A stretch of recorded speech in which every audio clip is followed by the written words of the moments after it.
True story. All my stories are true. I had a boy in Home Sweet Home, and he was so wild and out of control to the point that his mother called me up and said, Mr. Fishoff. I mean, I'm still not a Mr. I certainly wasn't a Mr. 20 years ago. I'll never forget. Mr. Fishoff, what makes you think my son is going to be asleep on time and wake up and go to work? You know, he would push her out of the way and call her a beeping BB. I don't want to say all the words, but you could figure it out.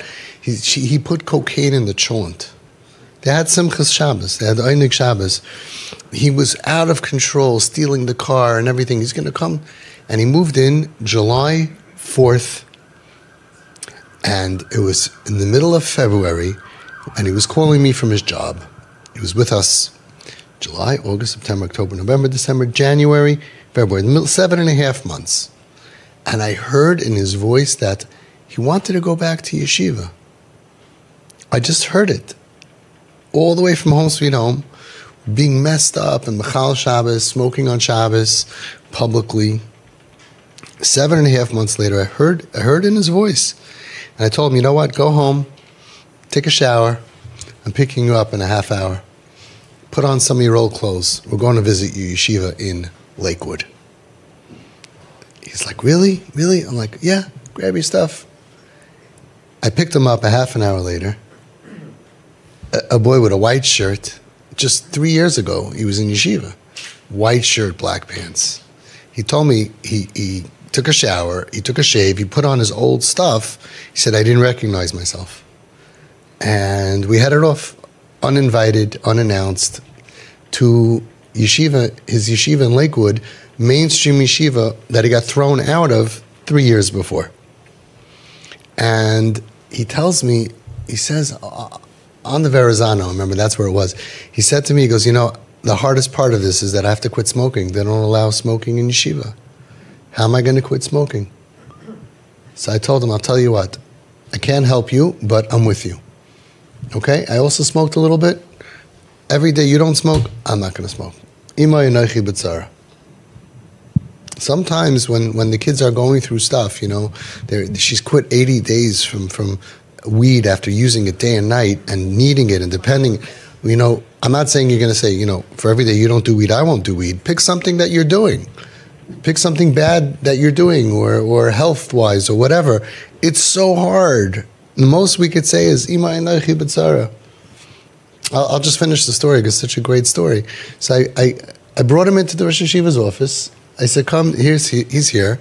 And his Rosh Hashiva was very nice. He was with him after he threw him out. He was close with the family. He saw him with the hoodie and with the hat backwards, and he knew all the stories. He knew everything.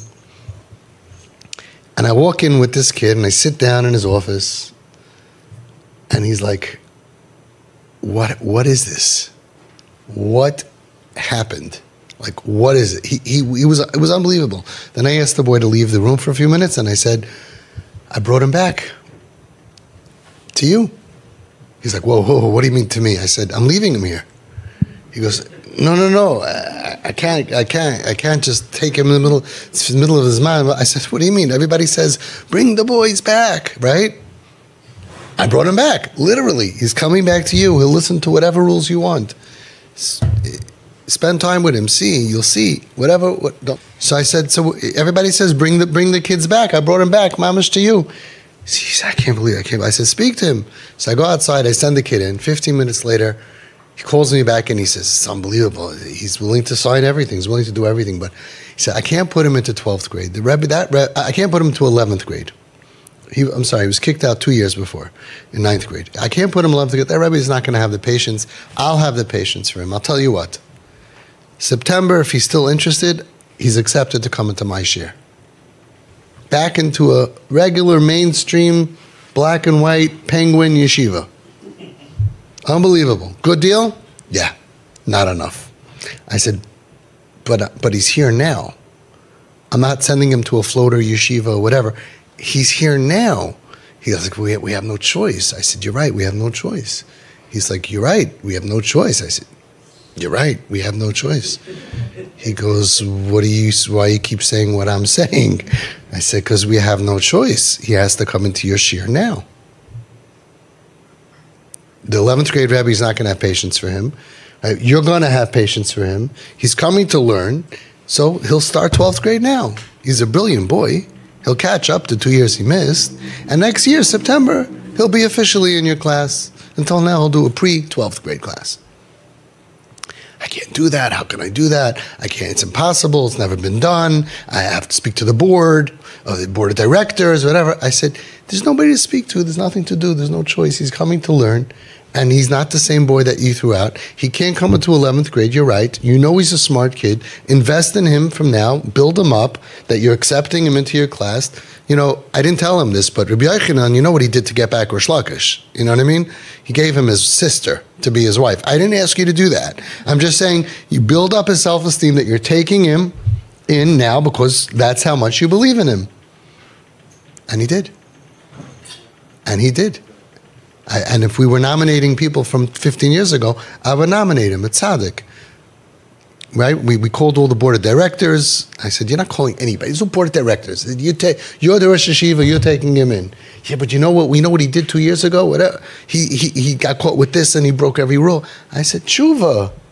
He's a different person. The Rambam says he's not the same person. What are you putting on Averis? I said, tshuva me'ahava. It's even more.